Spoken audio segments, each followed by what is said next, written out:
Shalom, muita paz, muita luz, na luz da verdade, do real Messias, Emmanuel Abdushim, o Senhor do juízo final. Oremos, na luz da tua criação nos encontramos, cientes de ti, Criador do universo, cientes sim, de teu infinito poder, de teu eterno amor, de tua eterna sabedoria e de tuas inexauríveis forças.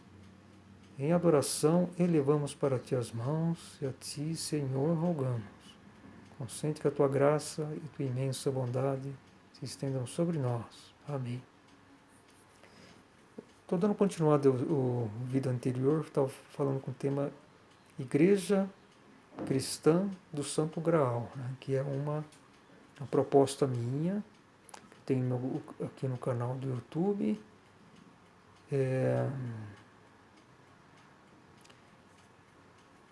Tem um grupo do WhatsApp também. Quem tivesse interessado, eu coloco aí na descrição do vídeo também meu WhatsApp, enfim. Se a pessoa quiser me adicionar, também posso mandar o link do grupo, né? Que é o grupo dos leitores da Mensagem do Graal. Um grupo pequeno que tem aí. Eu fiz aí um mês apenas, né? E tem aí já. Bom, tem uns poucos participantes, mas principalmente para os leitores e os interessados, né? Na Mensagem do Graal, essas informações. Então isso, essa proposta da Igreja Cristã do Santo Graal, que é justamente para possibilitar uma difusão e vivência mais efetiva, né, da mensagem do Graal, porque não existe nada mais importante no mundo do que essa mensagem, né, que é uma palavra viva de Deus, uma nova palavra viva. Então, isso é prioridade. Aliás, a espiritualidade sempre tem que vir primeiro, né?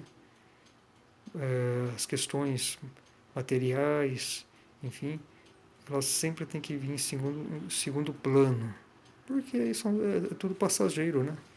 O que mais importa é o nosso futuro espiritual, nossa vida espiritual, nossa autoconsciência, né? Então, lógico que na matéria temos nossas responsabilidades também no dia a dia, mas tem que haver equilíbrio entre materialidade e espiritualidade.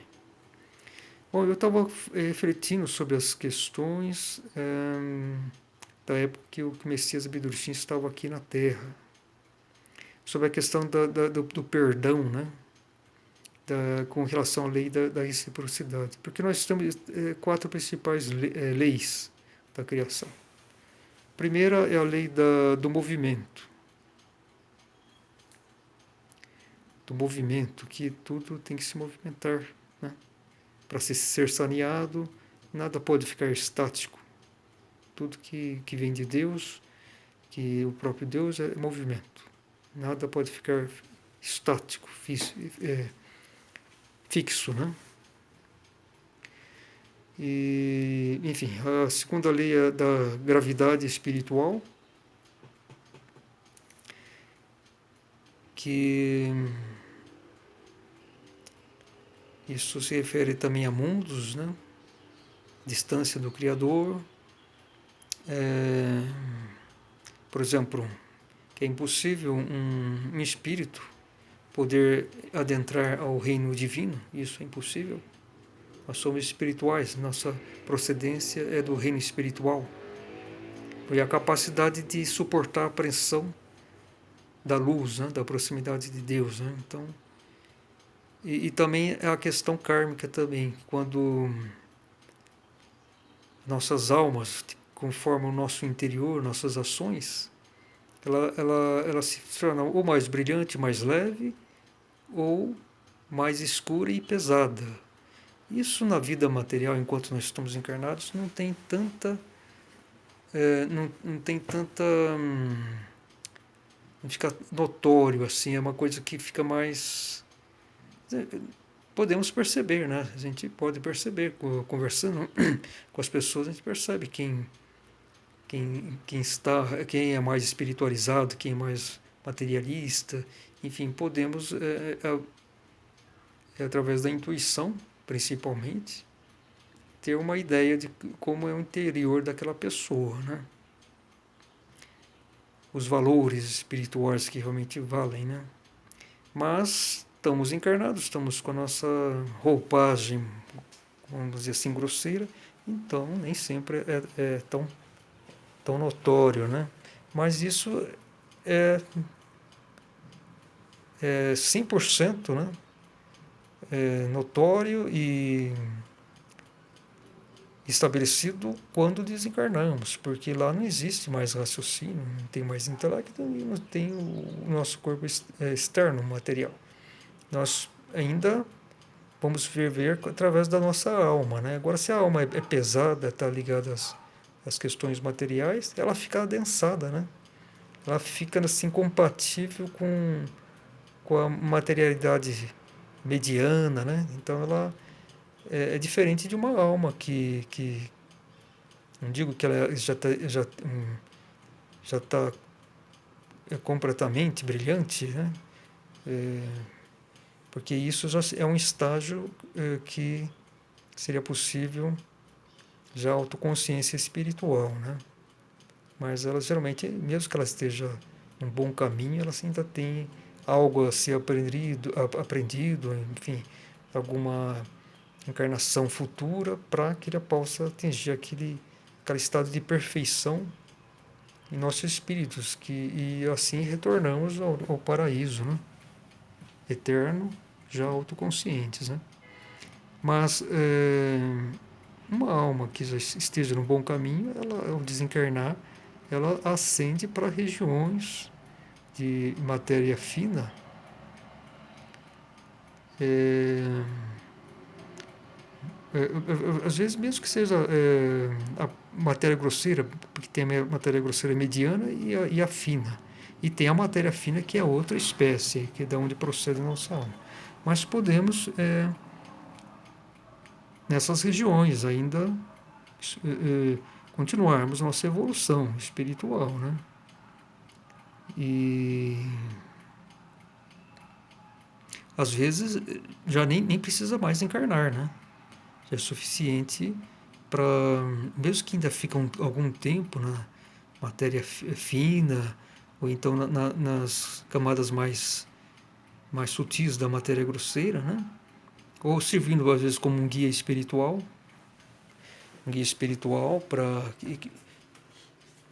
se ele tem ainda alguma coisa, algum karma pendente, ou alguma experiência a mais para ele se tornar um espírito perfeito, ele pode, ele muitas vezes não tem necessidade de encarnar aqui na Terra, e ele pode servir como um guia espiritual de uma pessoa, né? E com o sucesso dessa missão, com o seu protegido, ele já alcança aquele nível, né? Ele não vai precisar se encarnar novamente. Essa é uma possibilidade. Ou então, algum estágio, algum aprendizado, alguma função que ele faça, né? Enfim. Agora, se ele. Bom, aí depois que ele já cumpriu tudo, ele também perde esse corpo anímico, né? De matéria fina. E aí fica só com o corpo enteal, uma energia, né? Que é aquele primeiro corpo que nós, espírito em desenvolvimento, quando da nossa descensão para os reinos mais densos, aquele primeiro corpo que nos desenvolvido, da nossa centelha espiritual, é o corpo enteal, né? Dos seres da natureza. Né? E é um corpo energético, né? Interessante observar isso, que tal como o corpo espiritual é energético também, só que é mais potente ainda, é mais brilhante, é mais sutil, vamos dizer assim, né? O corpo, a substância espiritual, do que a substância do reino enteal, dos seres da natureza. Mas é aquele primeiro, mas é mais denso, né? E nos envolve. Então, aquele primeiro corpo que nós tivemos, eu acredito que é para nos tornarmos germes espirituais, né? Porque quando nós saímos do reino espiritual, né, que é do sétimo plano, que é aquele mais denso do reino espiritual, que aquela substância que nos envolve não é tão suficiente para nos tornar já autoconscientes. É diferente daqueles espíritos que vivem que nascem, né, vamos dizer assim, nas primeiras planos do reino espiritual, que aqueles que têm uma substância mais energética, eles imediatamente já obtêm a autoconsciência e nem precisam se encarnar. E depois vem a terceira, quarto, não, terceiro não, quarto, quinto e sexto plano, pelo menos é assim que eu interpreto, né? São onde existem as crianças, né? As crianças, passa a existir também as crianças, né? E que são espíritos humanos que ao meu ver, podem se desenvolver lá mesmo, no reino espiritual. Ou talvez, alguma, talvez, vamos supor aí, né?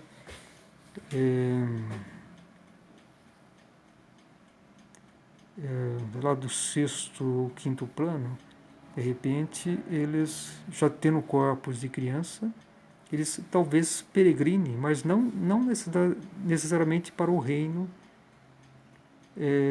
material grosseiro, talvez para o reino de matéria fina, onde vêm nossas almas, ou talvez só alguma vivência no reino integral.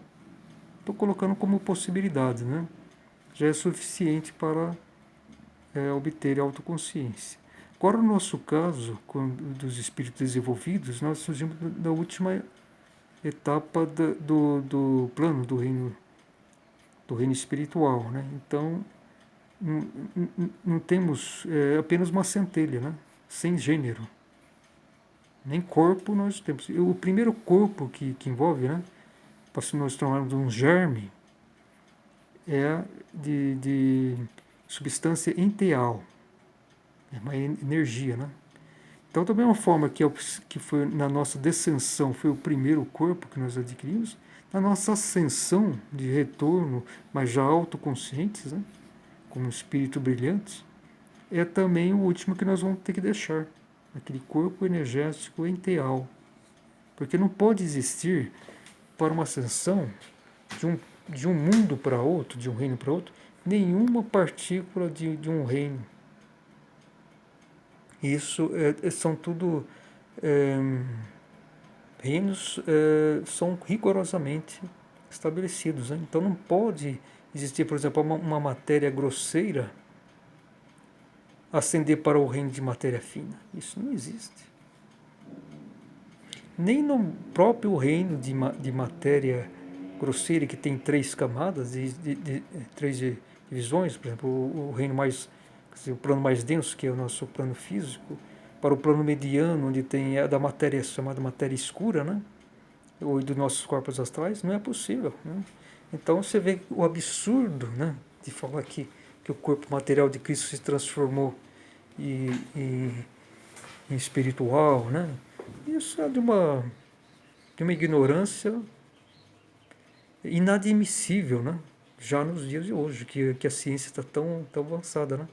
Aí está a grande prova que a espiritualidade ela não acompanha o desenvolvimento tecnológico, né? Que é puramente racional. Aí a grande... Nunca houve uma desigualdade tão grande na humanidade, uma diferença tão grande entre a espiritualidade que se paralisou, então até diminuiu, né, vamos dizer assim, né? E, enquanto que a tecnologia, as coisas puramente materiais, né, tecnologias, de desenvolvimento, nunca esteve tão desenvolvida, né? Pode dar um exemplo, a questão da que houve a pandemia, né? Que está vendo a pandemia da Covid, da Covid-19, né? Que já ceifou a vida aí de mais de 5 milhões de pessoas no mundo, né? Que em menos de um ano conseguiram fazer uma vacina, né? E E agora que estamos aí menos de 2 anos, né? Não, 2 anos, né? Do início dos casos da Covid, né? Que me parece que foi em dezembro que com os primeiros casos que houve lá na China, né? Na cidade de Wuhan, uma metrópole, né? Uma grande megacidade, uma das maiores lá da China. Então, em 2 anos já conseguiram uma vacina, né? Isso, acho que nem, se fosse algumas décadas atrás, não seria possível, né? Possivelmente, né? Daqui fosse 30 anos atrás que viesse essa pandemia, teria ceifado muito mais vidas, né? E hoje, por exemplo, no Brasil, pode-se dizer que é um sucesso a vacinação, né? Que começou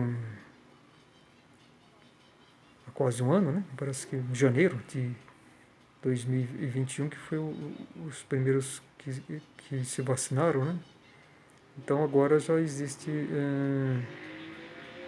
65% totalmente da população está totalmente vacinada, né? Com as doses adequadas, né? Com segunda dose, enfim. E está tendo um grande sucesso aqui no Brasil, né? Que foi o segundo país com mais mortos, né?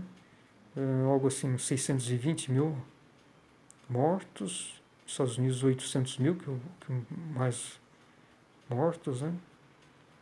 Embora os Estados Unidos é um país que tem 50% mais população que o Brasil, né?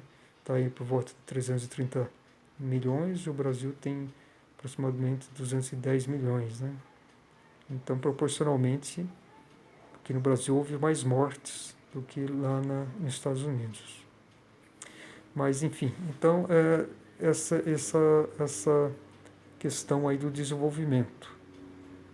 Então, hoje nunca estivemos tão cheio de recursos materiais, tanto desenvolvimento, mas enquanto que a espiritualidade sempre, de certa forma, ela foi eu acho que todos esses sofrimentos, né, porque a humanidade, todo sofrimento é uma benção. Então poderia se falar que é uma benção ter tantos mortos no Brasil, tanto sofrimento, né, porque isso acorda espiritualmente, né?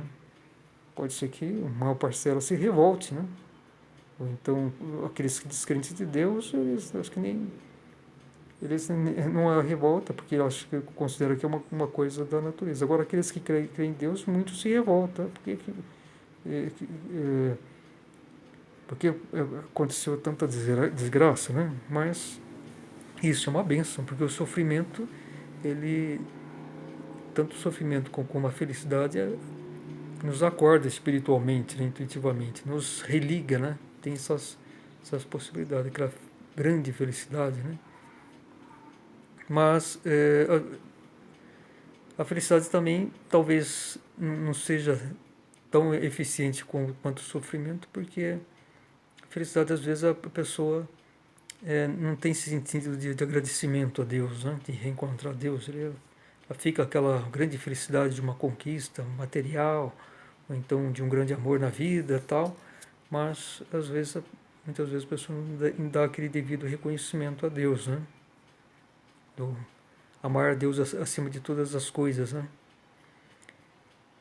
Enquanto que o sofrimento, a pessoa fica realmente abatida, né? Então ela tem que refletir, né? Ela tem que é mais prolongado também, né? Um sofrimento, a pessoa reflete. Então a humanidade após a Segunda Guerra Mundial, né? A partir da Segunda Guerra Mundial, foi uma benção, porque bombas atômicas, enfim, todas essas tragédias, a gripe espanhola, né? Que houve na primeira guerra, final da Primeira Guerra Mundial, né? Também ceifou aí 50 milhões de pessoas no mundo, né? Foi um impacto muito maior, foi porque naquela época a população da humanidade era muito menor, era 4 vezes menor do que hoje. Hoje está por volta de 8 bilhões de pessoas, há um século atrás estava aí ao redor de 2 bilhões de pessoas. Então a gripe espanhola matou a última grande pandemia, né, que houve, antes da atual, da Covid, ceifou a vida de uns 50 bilhões de pessoas, que representou 2,5% da humanidade. Enquanto que a atual, que ceifou 5 milhões e poucos, que seria 10%, né, do que das vítimas fatais da gripe espanhola, por enquanto, mas a gente não sabe como vai ser o desenvolvimento, né, mas eu acho que não vai passar do total de 10 milhões de pessoas. Que 10 milhões de pessoas, vamos colocar só para compreensão aí, mais facilidade de cálculos, vamos supor que os vítimas fatais da Covid-19 chega a 8 milhões de pessoas. Então isso representa 0,1% da humanidade, né? Então é muito menor do que ocorreu com a gripe espanhola. Então, devido aos muitos recursos que existem, né? Médicos e principalmente através da vacina, que é o mais eficiente meio de combater isso. Mas então, estou fazendo essa reflexão para ver a diferença, né, do que existe hoje de recursos, né? Que essas tragédias, na verdade, são kármicas, né? Então, por isso que é uma bênção, né, para a humanidade. E espiritualmente ela é ajudada, porque pode-se dizer que é o único meio, né, que existe para a luz ainda auxiliar. Em espíritos que ainda tenham algo de bom, né? Porque quem é indiferente, quem está totalmente entregue às trevas, ele nem sente mais, porque ele não tem mais coração, então ele faz tudo no base do raciocínio, age friamente, assim, seja morte, alegria, enfim, nada atinge o coração dele, realmente, o interior dele. Então, isso eu estava refletindo, eu não sei até, eu acho que foi mais o vídeo anterior, né, que seria a continuidade desse, né, esse aqui seria a continuidade. Então eu estava falando sobre a intercessão que Jesus fez, né, na cruz, né, Pai, perdoa-os, porque eles não sabem o que fazem, né. Então, no caso do Espírito da Verdade, Messias Abdushim, quando ele foi rejeitado a humanidade, a palavra dele, da mensagem de 1931, que era aquela que foi feita para se cumprir todo o planejamento da luz com os convocados, então isso se tornou um grande karma, um grande assassino do próprio Filho de Deus, né? Novamente, porque a sua palavra, rejeitar a sua palavra é a mesma coisa que assassiná-lo, né? Talvez até pior, né? No caso de Jesus, houve uma rejeição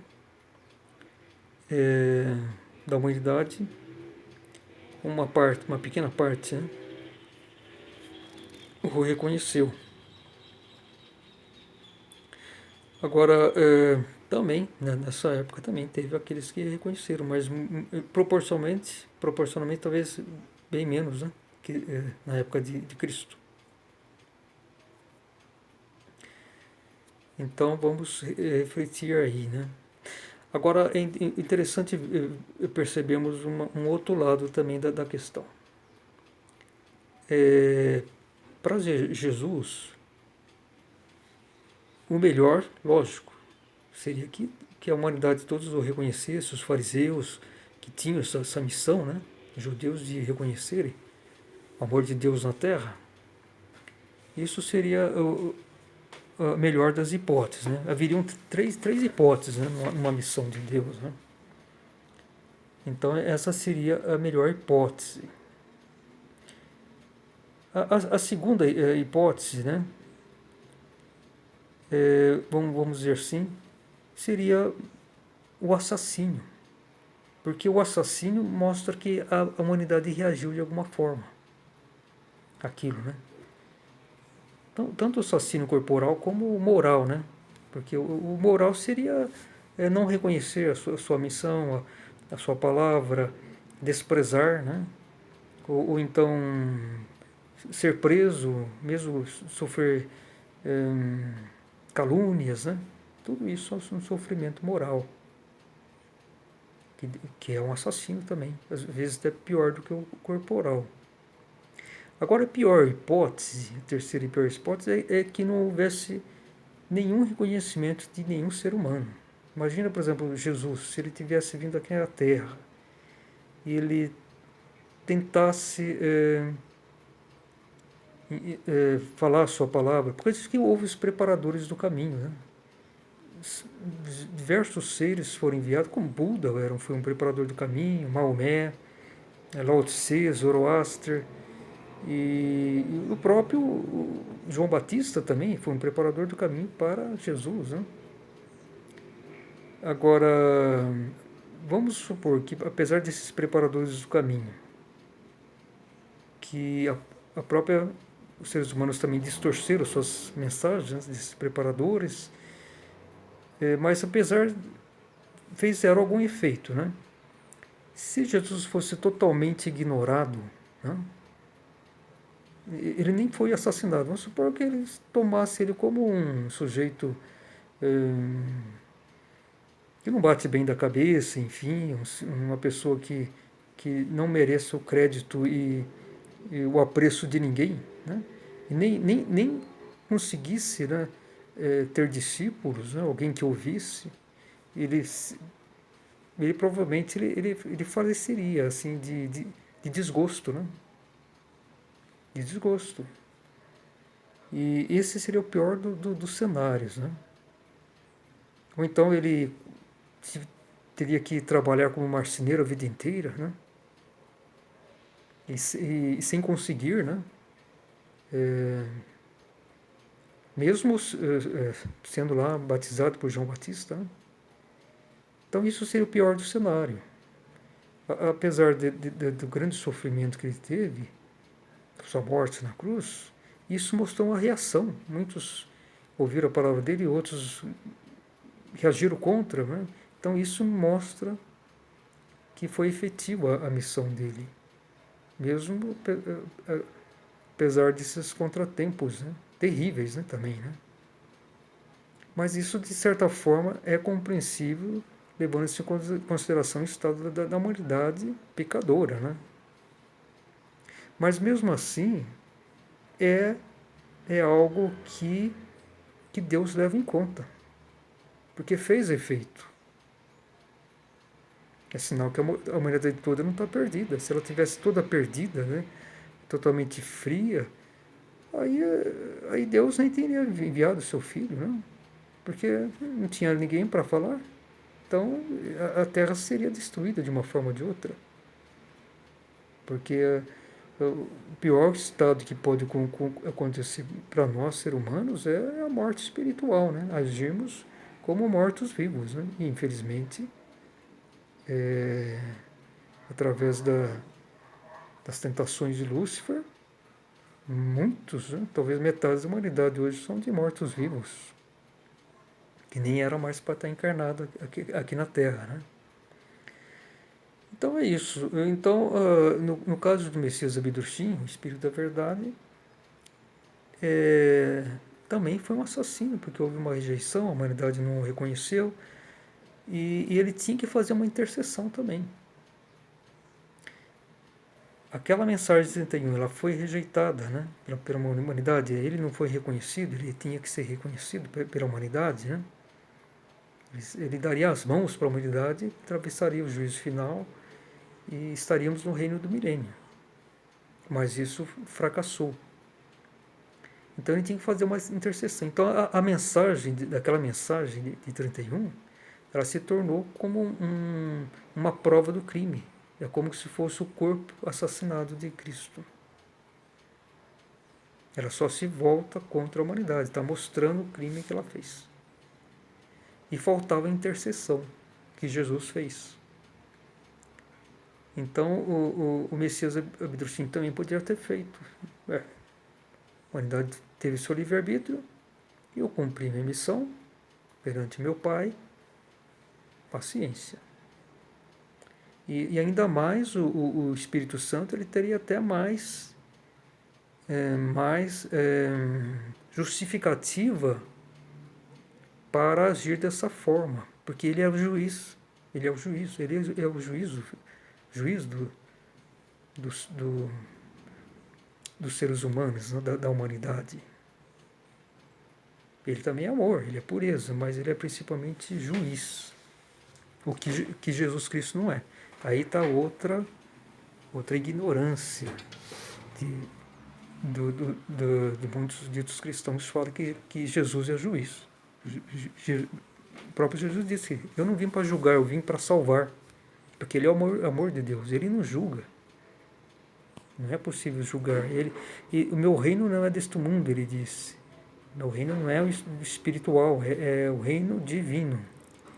Então ele veio apenas em missão de amor. Então ele jamais podia julgar. Quem julga.